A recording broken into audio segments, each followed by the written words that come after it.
चुकी है। जितने भी लोग दिख रहे हैं यहाँ पे सबके ऊपर कह रही है कि बलात्कार में तुमको फंसाएंगे, ये करेंगे, वो करेंगे। और ऑलरेडी मैं बता दूं कि सबके ऊपर इसने 323, 504, 506, 308 लगवा रखा है। किसान आदमी हैं सर, हमारे को भी 308 धारा लगा चुकी थी। हम घर पे सोए हुए थे, झूठ मूठ का फंसाई थी।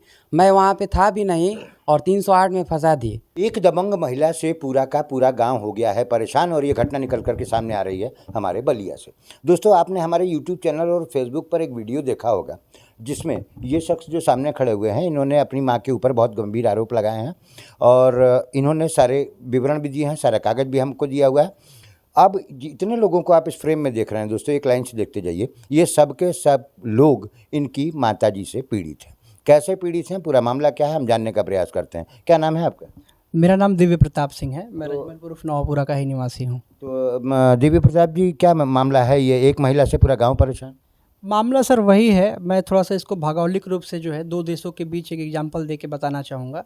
जैसे हमारा भारत है और बगल में पाकिस्तान है। भारत कितना बस शांति से रहना चाहे, पाकिस्तान उसको शांति से रहना नहीं देना चाहता है। आतंकवादी घटनाएं करता ही रहता है और गलत एक्टिविटी करता ही रहता है। वैसे ही ये पड़ोसी आ गए हैं बगल में पाकिस्तान के तरह, और इनकी एक्टिविटी इतनी कुकर्मी है, ये लोग इतने कुकर्मी हैं जो अपने बेटे को नहीं छोड़े, अपने देवर को नहीं छोड़े। इसमें एक स्मिता सिंह है, वो इतनी बदतमीज़ महिला है, उतनी बदतमीज़ महिला हमको नहीं लगता पूरे ब्रह्मांड में होगी। वो बिहार की है, मेघालय की है, मणिपुर की है, आज तक उसका कोई बता नहीं पाया कहाँ की है। लेकिन वो जब से गांव में आई है, गांव में डर का माहौल है। डर का माहौल इन द सेंस ये है कि वो महिला इस लेवल की है कि वो किसी को भी बलात्कार के केस में, छेड़खानी के केस में आप सुनेंगे। अगर प्रशासन इस वीडियो के बाद, प्रशासन को कई बार लिखित ये बताया जा चुका है कि वो महिला बहुत ही गिरी हुई है, उसके बावजूद प्रशासन उसके ऊपर कार्रवाई नहीं किया है। क्योंकि वो जो महिला है वो रसूखदार है, उसके पास माल पानी है, पैसा है उसके पास, खिलाती है। जहाँ उसका कंप्लेन होता है वहाँ माल पानी खिलाते हैं सब। और उसके जो साथ देने वाले लोग हैं वो और रसूखदार हैं। इस महिला की मदद, ये महिला सबको, पूरे गांव में सबको परेशान कर चुकी है। जितने भी लोग दिख रहे हैं यहाँ पे सबके ऊपर कह रही है कि बलात्कार में तुमको फंसाएंगे, ये करेंगे, वो करेंगे। और ऑलरेडी मैं बता दूं कि सबके ऊपर इसने 323, 504, 506, 308 लगवा रखा है। लेकिन जब जांच हुई तो पता चला कि ये लोग मौके पे नहीं थे। तो विवेचना में इनका नाम अनूप सिंह है, अनूप सिंह का नाम निकाला गया। ये उपेंद्र सिंह है, इनका भी नाम निकला। काजू सिंह कुणाल है, इनका भी नाम निकला। इन लोगों के ऊपर 308 प्रशासन लगा चुका था। सोचिए प्रशासन क्या सोच समझ के इनके ऊपर 308 जैसी गंभीर धाराएं लगा दिया। जब और विवेचना में पुलिस ने ये बोला कि ये लोग थे ही नहीं। भाई, अगर ये लोग थे ही नहीं तो आपने 308 किस बिहाफ पे लगाया था? आपके पास क्या एविडेंस थे? सिर्फ इसलिए कि महिला रसूखदार है, इसलिए आपने 308 जैसी गंभीर धाराएं लगा दिया। योगी जी, प्रशासन कहाँ जा रहे हैं? लगाम नहीं है आपके प्रशासन पे। आपको देखना पड़ेगा लोकल लेवल पे जो है माल पानी खाने के चक्कर में प्रशासन गलत मुकदमाओं में युवाओं का करियर खराब कर रहा है। चाचा सर, इसको देखिए, आप इसको सुधार करने का प्रयास करिए अपने वीडियो के माध्यम से। क्या समस्या है बताइए। हाँ सर, नमस्ते। मेरा नाम इंद्रजीत गुप्ता है। सर, हम इन्हीं के ये जो संतोष सिंह हैं और रामजी सिंह हैं, तो इनके दो भाई हैं। तो जो इनके पिताजी हैं, हमको, मेरी पत्नी को, मेरे भाभी को 2-2 बीघे का ज़मीन लिखे थे। उसके एवज में हमने इनके पिताजी को 60 लाख रुपये दिए। और ये इनके पिताजी क्या किए हैं, बेईमानी ना करते हुए अपनी पत्नी को भी 3 बीघा बेचकर 25 लाख प्लस 3 लाख और एक्स्ट्रा किसी को उधार ली थी, वो दिए हैं। 28 लाख उनको दे दिए हैं और 3 बीघा खेत संतोष सिंह को दे दिए हैं। सबको बराबर बांट दिए हैं। और उन दोनों, फिर संतोष ने क्या किया, अपना खेत जो हिस्से का था वो दूसरे को बेच दिए हैं। और फिर जो अब ये 28 लाख रुपये लिए इनकी माता जी, वो दूसरे वो भी है। उन दोनों को कोई दिक्कत नहीं है। लेकिन हम गांव में रहते हैं तो हमारे जो 4 बीघा इनके पिताजी लिखे हैं, हमको बहुत दिक्कत करती हैं। कुल मिला करके इनके पिताजी ने आपको ज़मीन लिखी, आपने उनको 60 लाख रुपए दिए, लेकिन ज़मीन पर कब्जा अभी आपका नहीं है। कब्जा हम करते हैं, जैसे कि प्रशासन से करते हैं। जैसे खारिज दाखिल हमारा हुआ, एक बार जोतने गए, जोतने के बाद खारिज दाखिल पता नहीं पैसे दे करके कैसे देखा, हमारा खारिज दाखिल हमारा ही पर्सनल, हमारे जो 2-4 बीघे का है, हमारे पर्सनल का जो 4 बीघा खेत का खारिज दाखिल कैंसिल कराती है। और वो जो 6 बीघा का है, जो उसको वो पैसा लिए और खेत लिए हैं, उसके पे वो ना एक्शन लेती है, ना कोई भी एप्लीकेशन कहीं ना डालती है, ना तहसीलदार पर डालती है, ना SDM पे। तो आप अपने ज़मीन का उपयोग कर पा रहे हैं नहीं कर पा रहे? नहीं सर, एक बार किए थे और एक बार अब क्या करती है, जैसे खारिज दाखिल कैंसिल करा लेती है, फिर ज़बरदस्ती जोतने नहीं देती है। ट्रैक्टर चलता है, हमारा गेहूँ बोया था उसके आगे आ जाती है। मतलब कि आप- मुझे बहुत प्रताड़ित कर रही है सर। हम कैसे पैसे लेकर अपने हम 40,000 रुपये हम अपने हर एक महीने का किस्त कटवाते हैं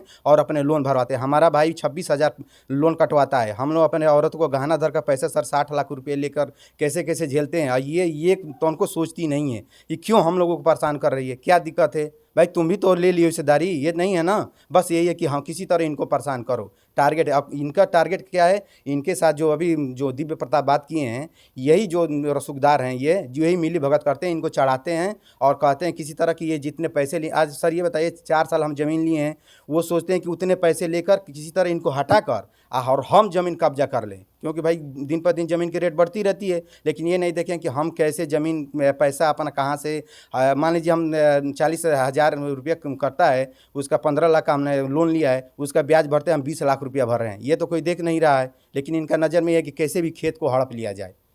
देखिए दोस्तों, ज़मीन खरीदी बिक्री का मामला अपने आप में बहुत संवेदनशील है। इस व्यक्ति ने 60 लाख रुपए खर्च करके संपत्ति खरीदी, इसलिए कि उसका उपयोग करेगा, उस पर खेती करेगा। लेकिन आज की तारीख में जिस व्यक्ति की संपत्ति है उसी की पत्नी उस पर कब्जा जमाए बैठी है। मैं सही कह रहा हूँ? हाँ सर। अच्छा, आपकी क्या समस्या है भैया, क्या नाम है आपका? जी सर, मेरा नाम कुणाल सिंह है। मैं गांव का समाजसेवी आदमी हूं और मैं इनके साथ रहता हूं सर जी। तो इनके साथ रहने पर इनकी माता जी और हमारा ट्रैक्टर गाड़ी घोड़ा भी है। इनका खेती करने गया एक बार, तो हमारे पे वो केस लगाई हैं कि तुम मना कर रही है कि तुम जाओगे इनका खेत जोतने तो हम तुम्हारे पे केस लगा देंगे, छेड़खानी का लगाएंगे। मैंने बहुत लगाई है और लगा भी दी है, केस लगा भी है हमारे पे। क्या केस लगा? केस में 523, 323, 504, 506 लगा है और 308 भी लगा था इन्हीं की वजह से। जिसमें हम घर पे सोए थे वो 308 हमारे पे लगवा दी थी ये। और 308 खत्म भी हो गया? 308 भी बेचना हम सर खत्म हुआ। हम गांव के पूरा सब भलाई वाला काम करते हैं और ये हमारे पीछे पड़ी है कि तुमको जेल भेजवाएंगे। फिर कह रही है कि धमकी मिल रहा है कि अब तुमको 376 लगवाएंगे हम। हाँ बताइए बताइए। सर ये कहना चाह रहे हैं कि भविष्य में मेरे साथ जो भी कुछ घटना घटे तो सबके सब यही जिम्मेदार होंगे। जो अब नाम बताए, जैसे कि प्रमिला सिंह हैं, संतोष सिंह हैं, सब मतलब कि और जो उनके साथ रसूलदार स्मिता सिंह हैं, ये मतलब ख़ास तौर से ये हैं। इनके साथ जो आसपास के जो पड़ोसी हैं जो दर्द याद हैं, दबंग है, ये है।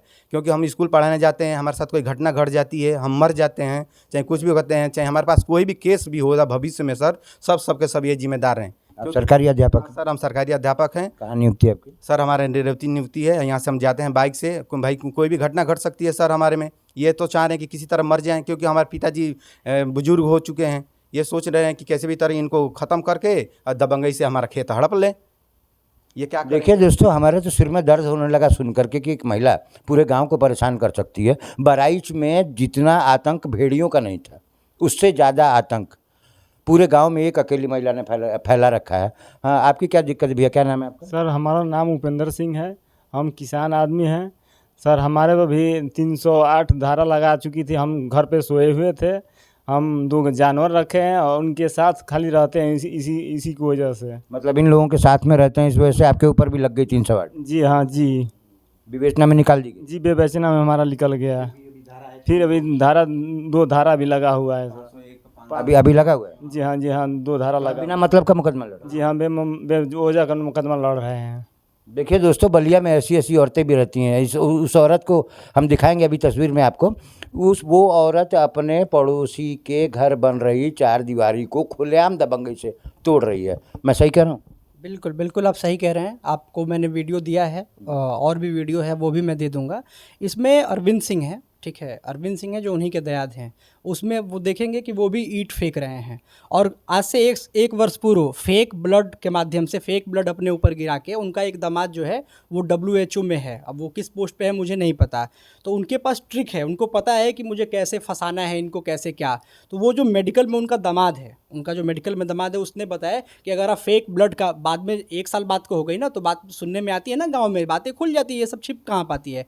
तो उनके दामाद ने उनको सजेस्ट किया था कि अगर थोड़ा भी आपको चोट लगा हो तो आप फेक ब्लड अपने ऊपर गिरा लीजिए और चले जाइए मेडिकल करा लीजिए, वो जो फंस जाएंगे इसमें। तो ऐसे ऐसे कृत्य करते हैं अरविंद सिंह, ठीक है, अरविंद सिंह ऐसे ऐसे कृत्य करते हैं। और उसके बाद जो है उन्हीं के बल पे और भी गांव में कई लोग हैं जो ऐसे सपोर्ट करते हैं और उन सबका यही नियत है गांव में डर का माहौल पैदा करना और अपनी राजनीति को चमकाना और उस राजनीति के माध्यम से दलाली कमाना। जैसे ये गुप्ता जी हैं, गुप्ता जी का उनका एक ही टारगेट है कि 60 लाख रुपए, अगर ये बोले कि मुझे 60 लाख रुपए दे दीजिए तो अभी वो दे देंगे, लेकिन उनका क्या है कि वो 60 लाख रुपए की वैल्यू आज 1 करोड़ से ऊपर जा चुकी है। तो उनका यही है कि 40 लाख रुपए हम कमीशन खाएंगे। वो कमीशन खाने के चक्कर में, उस 40 लाख रुपए को बचाने के चक्कर में प्रशासन को भी पैसा खिला रहे हैं, तहसील प्रशासन को भी पैसा खिला रहे हैं, हर जगह पैसा खिला रहे हैं। वो 40 लाख रुपए को टारगेट में रखे हुए हैं और इसलिए वो थाना तहसील हर जगह पैसा फेंक रहे हैं और सबके ऊपर मुकदमाबाजी कर रहे हैं कि कोई गुप्ता जी का सपोर्ट ना करे, कोई मेरा सपोर्ट ना करे। और आपने ये देखा होगा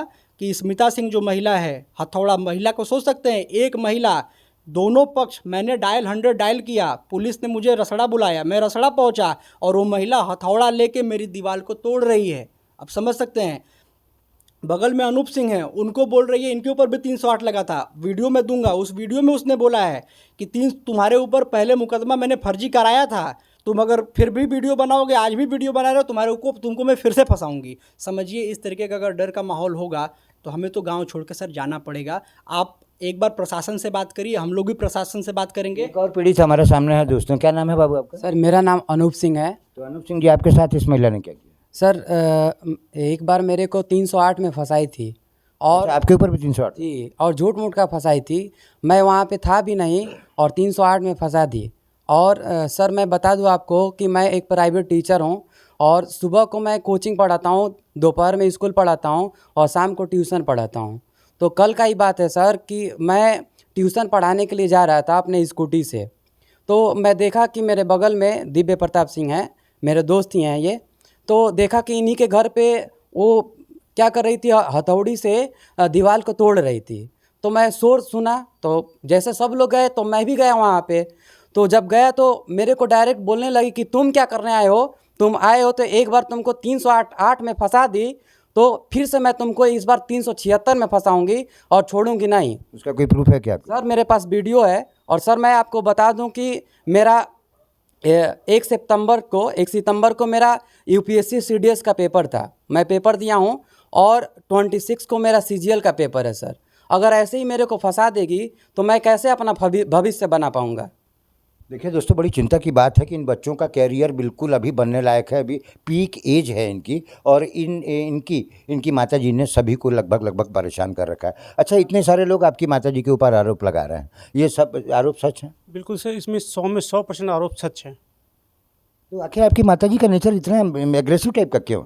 सर एग्रेसिव टाइप का नहीं, ये इनका मेरे पास तो शब्द ही नहीं है कि इनका मैं क्या इनकी व्याख्या करूं। ये बहुत ही गिरी हुई किस्म की, ऐसी तो मैंने पूरे ब्रह्मांड में माँ नहीं देखी है जैसी माँ है, जैसी महिला है ये। देखिए दोस्तों, कोई भी लड़का कितना भी नीचे गिर जाएगा लेकिन अपनी माँ को गिरी हुई नहीं कह सकता। ये मामला कितना गंभीर है आप बहुत अच्छे से समझ सकते हैं। आपको हमारी ये छोटी सी रिपोर्ट कैसी लगी हमें कमेंट में ज़रूर बताइएगा। दोस्तों, मैं हूं आर्यन श्रीवास्तव और आप देख रहे हैं मेरा यूट्यूब चैनल यूनिक न्यूज़ 1, और यदि आप मुझे फेसबुक पर देख रहे हैं तो आप देख रहे हैं यूनिक न्यूज़ 1। बहुत बहुत धन्यवाद।